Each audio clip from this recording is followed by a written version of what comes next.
নমস্কার সকলকে উৎপল এডওয়ার্ড চ্যানেলে স্বাগত। আমি উৎপল তোমাদের সাথে। আজকের ভিডিওতে আমরা আলোচনা করব ক্লাস 5 এর লেসন 1 গান্ধী দা মহাত্মা গল্পটিকে নিয়ে। আজকের ভিডিওতে প্রথম পার্টটির প্রতিটি লাইনের বাংলা অনুবাদ ও ব্যাখ্যা করব এবং তার সাথে সাথে প্রথম পার্টের শেষে যে অ্যাক্টিভিটিগুলো আছে তার উত্তর নিয়ে ডিটেলসে আলোচনা করব। তাই তোমরা ভিডিওটা স্কিপ না করে অবশ্যই প্রথম থেকে শেষ পর্যন্ত দেখবে। আর যারা আজ আমার চ্যানেলটা প্রথম দেখছো বা চ্যানেলটা এখনো সাবস্ক্রাইব করোনি তারা অবশ্যই চ্যানেলটা সাবস্ক্রাইব করে পাশে থাকা বেল বাটনটা প্রেস করবে, যাতে পরের ভিডিওগুলো আপলোড করার সাথে সাথে তোমাদের কাছে নোটিফিকেশন পৌঁছে যায়। চলো শুরু করা যাক আজকের বিষয়, ক্লাস 5 এর লেসন 1 গান্ধী দা মহাত্মা। দেখো, আমরা মূল পাঠ্যাংশে প্রবেশের পূর্বে এখানে একটা ছক দিয়েছে, কলাম এ আর কলাম বি। কি করতে বলেছে একটু দেখে নাও। Look at the pictures of 3 great men given in the table. দেখো, টেবিলে 3 জন মহান ব্যক্তির ছবি দেওয়া আছে, রবীন্দ্রনাথ টেগোর, স্বামী বিবেকানন্দ আর Mahatma Gandhi. All through their lives they work for the good of people. সারা জীবন ধরে তারা মানুষের ভালোর জন্য কাজ করে গেছেন। Match the picture with their names. নামগুলোর সঙ্গে ছবিগুলোর মিল করতে হবে। দেখো, এখানে প্রথমে রবীন্দ্রনাথের ছবি দিয়ে আছে আর এখানে রবীন্দ্রনাথ ঠাকুরের নেমটা আছে, তাহলে রবীন্দ্রনাথ ঠাকুরের নেমের সোজা এটা তীর চিহ্ন দিয়ে আমাদেরকে জয়েন করতে হবে।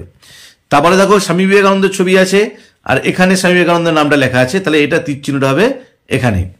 আর শেষেতে মহাত্মা গান্ধীর ছবি দিয়ে আছে আর নামটা দেওয়া আছে এখানে, তাহলে এখানে তীর চিহ্ন দিয়ে এটা আমাদেরকে ইন্ডিকেট করতে হবে। এরপর আমরা মূল পাঠ্যাংশে প্রবেশ করব। ওয়ান ডে, একদিন, এ লিটিল বয়, একটি ছোট ছেলে, ভিজিটেড মহাত্মা গান্ধী, মহাত্মা গান্ধীর সাথে সাক্ষাৎ করেছিল। গান্ধীজির ড্রেস, গান্ধীজির পোশাক, সারপ্রাইজ দ্য বয়, বিস্মিত করে তুলেছিল বালকটিকে। Such a great man without a shirt, এরকম একজন মহান ব্যক্তি যে কিনা কোনো জামা পরে নেই, মানে কোনো রকম জামা ছাড়াই এরকম একজন মহান ব্যক্তি। হি ওয়ান্ডার্ড, সে ভাবতে লাগলো। Why don't you wear a shirt Gandhiji, the little boy asked, ছোট্ট ছেলেটি জিজ্ঞাসা করলো, কেন আপনি কোনো জামা পরেননি গান্ধীজি। Where is the money son, বাসার টাকা কোথায়। গান্ধীজি আস্কড জেন্টলি, গান্ধীজি নম্রভাবে জিজ্ঞাসা করলো। আই এম ভেরি পুয়ার, আমি খুবই দরিদ্র। I cannot buy a shirt, আমি একটা জামাও কিনতে পারি না। দ্য বয় ফেল্ড পিটি, বালকটার করুণা হয়েছিল। মাই মাদার শিউজ ওয়েল, আমার মা খুব ভালো সেলাই করতে জানে। হি সেড, সে বলেছিল। She makes all my clothes, সে আমার সমস্ত পোশাক বানিয়ে দেয়, মানে বালকটির মা তার সমস্ত পোশাক বানিয়ে দেয়। আই উইল আস্ক হার, আমি তাকে বলবো, মানে মাকে বলবো, to sew a shirt for you, আপনার জন্য একটা জামা সেলাই করে দিতে, মানে গান্ধীজির জন্য একটা জামা সেলাই করে দিতে। How many shirts can your mother make, তোমার মা কতগুলো জামা বানাতে পারবে। গান্ধীজি আস্কড, গান্ধীজি জিজ্ঞাসা করেছিল। Just tell me how many you need, আপনার কতগুলো প্রয়োজন শুধু আমাকে বলুন। সেড দ্য বয়, বালকটি বলল। She will make as many as you want, সে বানিয়ে দেবে, মানে তার মা বানিয়ে দেবে যতগুলো আপনি চান। Gandhiji thought for a moment, Gandhiji এক মুহূর্ত চিন্তা করলেন। দেন হি সেড, তারপর তিনি বললেন, I have a very large family son, বাছা আমার একটা বিরাট বড় পরিবার আছে। I have 40 crore brothers and sisters, আমার আছে 40 কোটি ভাই বোন। Till every one of them has a shirt, যতক্ষণ না প্রত্যেকের একটা করে জামা থাকে। How can I wear one, আমি কি করে একটা পরতে পারি।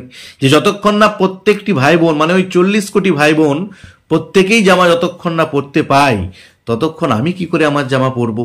গান্ধীজি আস্কড, গান্ধীজি জিজ্ঞাসা করেছিল। The reply surprise the boy, এই উত্তরটা বালকটিকে বিস্মিত করে তুলেছিল। 40 crore ব্রাদার্স অ্যান্ড সিস্টার্স, 40 কোটি ভাই বোন।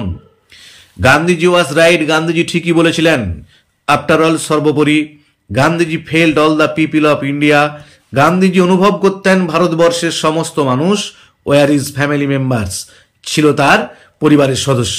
যে গান্ধীজি দেশের সমস্ত মানুষকে তার পরিবার বলে মনে করতেন, প্রত্যেকটি দেশের নরনারীকে তার ভাই বোন বলে বিবেচনা করতেন। তাই তিনি বলেছেন, যতক্ষণ না দেশের প্রত্যেকটি মানুষ জামা পরতে পাই ততক্ষণ আমি কি করে পরবো। তাহলে এতক্ষণ আমরা গল্পটির প্রথম ইউনিটটার বাংলা অনুবাদ করলাম। এরপরে দেখো ওয়ার্ড রুহেতে কতগুলো ইম্পর্টেন্ট ওয়ার্ডের মিনিং দিয়ে আছে। ওয়ান্ডার মানে থট ইন, সারপ্রাইজ বিস্মিত হয়ে ভাবা, জেন্টলি মানে সফটলি কোমল ভাবে বা নম্রভাবে, সিউজ মানে stitches on cloth to make dress, যে কাপড় সেলাই করেন পোশাক বানানোর জন্য। ক্রোর মানে এর নাম্বার, একটা সংখ্যা। 1 crore is equal to 100 lakhs, 1 কোটি সমান 100 লক্ষ। এরপর দেখো অ্যাক্টিভিটি 1, অ্যাক্টিভিটি 1-এ কি বলা আছে, let's put a tick mark to choose the right answer. চলো আমরা একটা টিক মার্ক দিই সঠিক উত্তরটাতে। দেখো, আমি তোমাদের সুবিধার জন্য উত্তরগুলো করে দিয়েছি, একটু দেখে নাও। এটা গান্ধীজির ড্রেস, গান্ধীজির পোশাক অ্যাঙ্গার্ড রাগান্বিত করেছিল, সারপ্রাইজড বিস্মিত করেছিল দা বয় বালকটাকে। উত্তর হবে সারপ্রাইজড, বিস্মিত করেছিল। বিয়েরটা দেখো, গান্ধীজি টোল্ড দ্যাট, গান্ধীজি বলেছিলেন যে হি ওয়াজ ভেরি পুয়ার, তিনি ছিলেন খুবই দরিদ্র, রিচ ধনী। উত্তর হচ্ছে পুয়ার। দ্য বয়েজ মাদার, বালকটির মা মেড বানিয়েছিল, কি বানিয়েছিল? ক্লথস আর শুজ। উত্তর হবে ক্লথস, জামা কাপড়। গান্ধীজির family was very large small, গান্ধীজির পরিবার ছিল খুবই বড় ছোট। উত্তর হবে লার্জ, বড়। এবার অ্যাক্টিভিটি 2 দেখো, অ্যাক্টিভিটি 2 এ বলা আছে let's fill in the table with information from the text. আমরা এই টেবিলটা পূরণ করব টেক্সট থেকে বা পাঠ্যাংশ থেকে তথ্য নিয়ে। হোয়াট আর হু মানে কি এবং কে, এখানে হোয়াট গুলো বলে দেওয়া আছে, কে গুলো আমাদেরকে লিখতে হবে।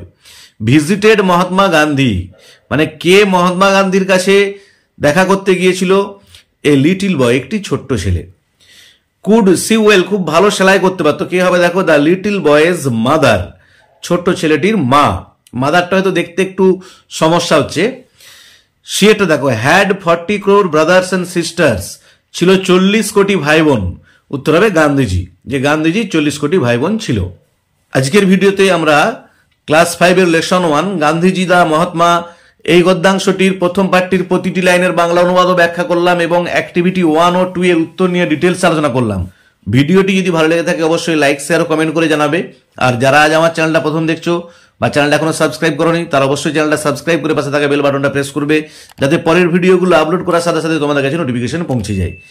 আর তোমাদের জন্য আমি নাউনের ভাগ বা সেন্টেন্সের ভাগ বা যে বেসিক ইংলিশ গ্রামার যেগুলো আছে তার উপর ভিডিও আপলোড করেছি, তার লিঙ্ক আমি ডেসক্রিপশন বক্সে দিয়ে দিচ্ছি, তোমরা অবশ্যই তোমাদের সময় মতো দেখে নিও। এছাড়াও আর্টিকেলের ব্যবহার, প্রিপোজিশনের ব্যবহার নিয়েও আমি অলরেডি ভিডিও আপলোড করেছি, তোমরা তোমাদের অবসর সময়ে অবশ্যই ভিডিওগুলো দেখবে। ভালো থেকো, ধন্যবাদ। দেখা হবে পরের ভিডিওতে। পরের ভিডিওতে আমরা আলোচনা করব এই গদ্যাংশটির দ্বিতীয় পাঠটিকে নিয়ে।